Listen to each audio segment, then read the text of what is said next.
1930 south Korea के एक छोटे से गांव यंगचियन में एक ऐसा राज पैदा हुआ जिसे समझना मुश्किल था। सोचिए, एक माँ अपने बेटे को खो बैठी, बर्फ में उसकी लाश मिली, फ्यूनरल हुआ, आंसुओं के साथ उसे अलविदा कहा गया। लेकिन कुछ महीने बाद वही बेटा जिंदा गांव के दरवाजे पर लौट आया।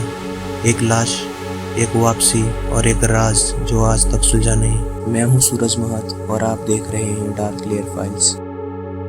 29 अप्रैल 1930 यंगचियन के पहाड़ों में एक औरत अपने रास्ते से जा रही थी। अचानक बर्फ के नीचे कुछ दिखा, एक लाश। जवान आदमी खून से भिगा हुआ बेजान पड़ा था।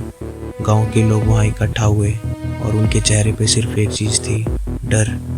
पुलिस बुलाई गई, साइट सिक्योर की गई, लेकिन लाश के आसपास कोई स्ट्रगल के निशान नहीं थे, सिर्फ खून और बर्फ में घुली एक लाल लकीर। लाश को पहली बार देखा उसकी माँ ने और उसका दिल बोल उठा, ये मेरा बेटा है पाक जेंसू। कपड़े, चेहरा, हाइट सब कुछ मैच कर रहा था। पाक कुछ दिन पहले गायब हो गया था और अब मौत के रूप में लौट आया था। गांव में सन्नाटा छा गया, लेकिन यह सन्नाटा ज्यादा देर तक नहीं रहा। पाक जेंसू का फ्यूनरल हुआ, दुआएं पड़ी गई, माँ ने आंसुओं के साथ अपने बेटे को अलविदा कहा। पर कुछ महीने बाद एक दिन पाक जेंसू गांव के दरवाजे पर आ गया, जिंदा, बिल्कुल ठीक।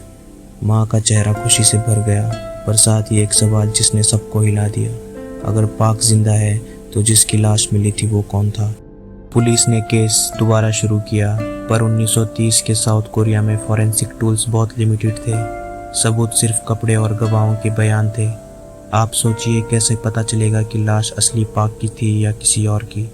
जो भी था वो गांव के लिए एक अनजान इंसान था। समय के साथ 3 थ्योरीज सामने आई। First, supernatural theory. कुछ लोग कहते थे पाक मौत से वापस आया, एक चमत्कार हुआ। Second, mistaken identity. हो सकता है लाश किसी और की थी और पाक कहीं दूर चला गया था। Third, conspiracy theory. कुछ अफवाहें यह भी कहती थी कि किसी ने लाश बदल दी ताकि असली कत्ल छुपाया जा सके, लेकिन सबूत बिल्कुल कम थे और अफवाहें हद से ज़्यादा।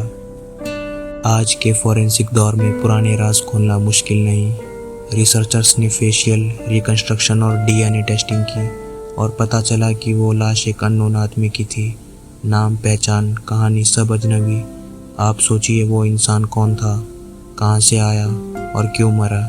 गांव के लोगों के लिए ये सिर्फ एक मर्डर नहीं था, ये एक राज था जो उनके सपनों में भी आता।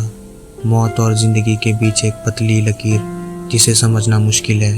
एक लाश, एक मिसिंग लड़का और एक सच जो कभी सामने नहीं आया। यंगचियन जॉन डॉय साउथ कोरिया के क्राइम हिस्ट्री का एक अमर राज। क्या ये चमत्कार था या एक साजिश? असली विक्टिम का नाम शायद कभी ना मिले, पर यह कहानी हमेशा जिंदा रहेगी। एक याद, एक डर जो समय के साथ भी नहीं मिटा।